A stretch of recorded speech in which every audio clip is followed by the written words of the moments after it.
schemes and policies without caring the status of the economy and the livelihood of our people.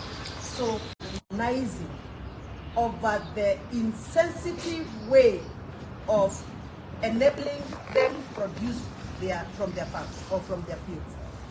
The president has been very vocal talking about subsidized seeds and subsidized fertilizers.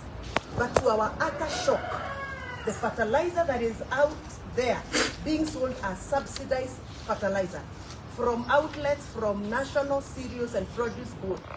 And in this case, I'm talking about the fertilizer that the farmers are receiving messages on their phone that they qualify for subsidy program. It is adulterated fertilizer. The seeds that are available are fake seeds, and we are the farmers' voice, and we must call out the minister in charge of agriculture. The minister has appeared on television and on newspapers denying that there is no fake fertilizer. Yet, we are witnessing this kind of fertilizer every day.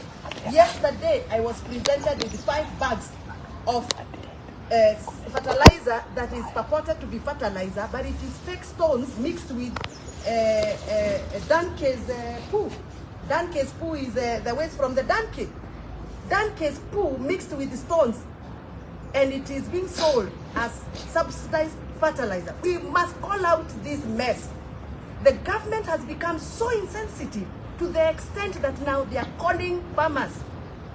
This is something that we want to see serious arrests. We want to know who is behind this scam. We want to know where did the fertilizer that was supposed to be real fertilizer go, and who is behind this serious, massive scam of taking advantage of our old and elderly farmers in our villages. This must stop, and every farmer who has been conned must be reimbursed their money. Every farmer who has been sold to fake seeds must be compensated by the government. It is in line with the Kenyan Constitution, the right to protection of property, that we are here speaking, so that we can make sure that the government follows and obeys the rule of law and provide the Kenyan farmers with what they are supposed to be given. So we want to know how much of that fertilizer, in terms of quantity, has been released into our villages. Because we are seeing 5 bags here, 10 bags here, 5 bags there. We want to see data from the Ministry of Agriculture. And the Minister of Agriculture, Bwana Linturi, must come out now and attack this issue, arrest this issue, and we want to see serious arrest being done by the ministry, by the government, and by the Ministry of Interior. This issue of conmanship must stop. Our farmers must be protected. Thank you very much.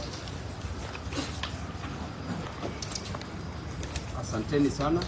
As Mheshimiwa Wamuchomba stated, that this is a team that will be on the ground. This is a team that will voice that will echo the voice of the voiceless, that will fight for the inherent and inalienable interests and rights of Kenyan citizens everywhere, wherever they are, in all the 8 regions. This is a team that comprises of youthful leadership, the generational change. And the team here, we have Mheshimiwa Caleb Amisi, all the way representing the Western region and the youth in the country, all the way from Saboti constituency. We have Mheshimiwa Wamuchomba Gathoni representing the Central region. We have Mheshimiwa Charles Nguna, CNN, representing the Eastern region. We have Mheshimiwa Amos Mwago, representing from Starehe constituency, representing Nairobi and the youth in the nation. We have Mheshimiwa Catherine Omanyo, all the way from Busia, the Busia women representative, representing Western region and also the youth in this nation. And we have also our leader, Mheshimiwa Mark Mwenje, who is also from Nairobi, the Kasi White constituency, and also representing Nairobi and the interest of the youth in this nation. And we have myself representing also Nairobi and the youth in this nation. And therefore, we have issues that we will be addressing from time to time. And this is the team that is going to give direction in this country, because we have seen there's a little bit of laxity in opposition, and therefore this team will take its rightful place to ensure that the interests of Kenyans, very objectively, are fought for. Not limited to holding rallies to discuss the plight and the issues affecting Kenyans, not limited to calling for maandamanos, regional maandamanos in every county, in every constituency, in every ward. And these maandamanos will better be imagined than experienced. And today we are here to talk about various issues. After that, we will be telling you a timetable on how we'll be moving as members of the press, because we want you to be part of us. And the first issue that we want to talk about is the issue of health. Mheshimiwa Wamuchomba has talked about the issue of fertilizers and the plight of farmers in various parts of this country. All the members of parliament here will talk about different issues. I want to talk about the issue of the health crisis. Right now, doctors are striking, and this is their 14th day into their strike. We don't want the government to relax, to let the doctors strike for over 100 days that happened between the year 2016 and 2017. There was a CBA, a collective bargain agreement, that was signed between the government and the doctors. And it entailed, number one, that the doctors be paid their arrears owned by the government. Up to now, the doctors in this country are owned some money by the government. Number two, that the interns be deployed. For the past 1 year, doctors who have trained, taken 6 years to train, and every year a doctor is trained with an average of around 600,000 Kenya shillings, which comes to around 3.6 million Kenya shillings. Then, after finishing your degree, you are not deployed anywhere. That is so wrong, and this is the first time this government, Ruto's government, is doing this. Number three, that the interns who have been deployed, who are employed already, the government has decided to deduct 91% of their salaries. We want the government to move with speed and pay these doctors these amounts of money. President Ruto, instead of moving around in this country, should sit down, because what is so important and urgent is the interest of Kenyans. And these Kenyans who are in hospital are dying. Patients who are in hospital are not getting proper medical care. Why? Because of the strike caused by the doctors. Therefore, the president should not assign this duty to even the CS, Cabinet Secretary for Health, who has proven to be very incompetent. Very incompetent, talking in rallies anyhow, talking in funerals, and we want that CS to step aside, and we will bring an impeachment motion against the CS for Health. We want the president himself to call for a meeting with KMPDU, the leaders who are representing the interests of doctors in this country, and resolve this crisis within a week. Failure to which we will announce our next course of action. We will call the media and announce the next course of action, because our people are dying in hospitals. Imagine patients who are being taken to hospitals. Imagine Kenyans who are being taken to hospitals. They can't get any access to any doctor to help them with their various ailments. Therefore, we demand, we don't want to request. Ruto, you said you can do this one. Right now, there's nothing you are doing. In fact, from the time you were elected, there's nothing that you've done which is sensible. Everything you are doing is just causing havoc, causing pandemonium, causing a lot of tension in this country. And I want to tell you that if you don't move with speed, we will move with speed. And this is a new team, the young blood, the fresh breath, that is going to breathe breath into the dry bones of the problems facing Kenyans. Lastly, on the Haiti issue, the United States of America did state clearly at the Congress. They did mention that Ruto's interest is about making money in this country. That Ruto is just interested in making the 13 billion Kenya shillings, and is not interested on the humanitarian part of taking care of interests of Kenyans. If you take these police officers who are fathers, who are children of others, who are relatives and friends of Kenyans, these people are going to be killed. We were being informed that at least 20,000 police officers should be deployed. At least 20,000 should be deployed. To say one. Yeah, thank you. I'll be brief so that I allow my colleagues to also say something. Yeah, first and foremost, this is a generational change. Every generation in this country, from the time of colonialism, from the fight for multipartyism, from the fight for promulgation of the new constitution, and to the fight for devolution, every generation has had a chance to rise up and do what needed to be done. We are now called upon as a generation to rise up and do what needs to be done. We fought democracy, we fought new constitution, we fought multipartyism. Now it's time for economic emancipation. This is the duty of our generation. And we are here to announce that there is a new awakening. The young, the energetic, the charismatic, the revolutionary have arisen. And it's not going to be business as usual on the street. We are going to rise up and take up our duty, our cardinal duty to protect and preserve the interests of the local mwananchi.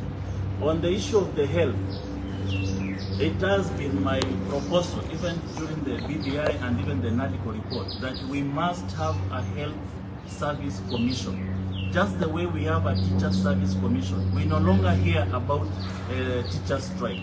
You need to ask yourself, why don't we have teacher strike that used to be a perennial menace in this republic? It's because we had a body that has a potential of interacting with the necessary government agencies to solve their issues. We need to have a health service commission that will take care of the overall problems of the health sector, whether it is from the nurses, the doctors' interest, or the overall status of our health system. And the Haiti system, I'm an international student, master student, and I can tell you there is no any iota of wisdom in the Haiti mission. There is no bilateral ties between Kenya and Haiti. There is no embassy of Kenyan in Haiti. There is no Haitian embassy here in Kenya. There is absolutely no ties between Kenya and Haiti. We must be told in white and black what was the necessity of Kenya advancing towards Haiti. That is a UN problem. It is not a Kenyan problem. It is not a bilateral ties problem. It is not a country-to-country problem. Haiti is an internal matter. And under the UN Charter, no any nation on earth has the prerogative, the derogation to interfere with the internal affairs of another country. That is the interest and the mandate of the UN, not the Kenyan interest. So from the first time, we must be told what is the status of the Haiti mission, owing to the fact that the Congress have pronounced themselves against funding of this mission from the Biden administration. Thank you very much. I'll give an opportunity to my colleagues here to also say something. Then we'll allow you guys to ask us a question. Hey, I used to hear Ruto say he must finish the dynasty. Now he has become himself a dynasty. If I go back to his statement, even him, because he's a dynasty, he will be finished. You cannot be saying these dynasties must be finished, and yet you are admiring to be one. Everything that he has done or promised is just like a short-lived dinner party anecdote. Immediately you are done with it, you go sleep, wake up to your problems. Kenyans are suffering. Everything that Ruto is doing, selling our properties, treating Kenyan properties like his personal property, selling a national bank. He's all over Mombasa Port, Kenya Seed, everything that he's been selling. My question is, how much is he saving for the future generation? We demand that 10% of every sale he has done, 10%, and every profit, the 10% must be saved for future generation. Otherwise, the way he's running this nation, he's running like the way he does the sky team. You know, now he's leading the sky team, flying blue. We do not want anything to do with his promises anymore. Kenyans must take charge of their lives starting today and do what will make their lives better.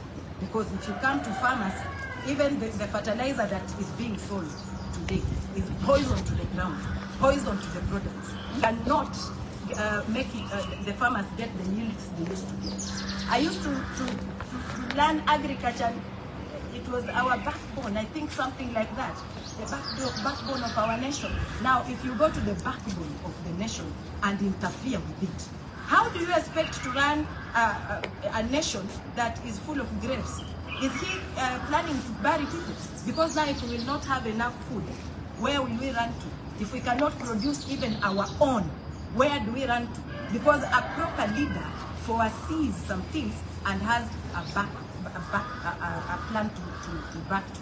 What has he done since he heard that now the fertilizer that was supplied was fake? Who supplied the fertilizer? Who won the tender? Why don't we see these people to explain to us why this fertilizer is chalk? Some of this fertilizer is chalk, it's not even stones. And some fake poo. We don't know where they are getting the poo from. We want these people who supplied this fake fertilizer already behind bars, because we cannot be, every day is just something going wrong in Ruto's offices. So whoever is sitting, wherever they are sitting in those offices, agriculture department, people dealing with health, everything is off. We need changes, and we are going to steer ahead the changes that Kenyans want.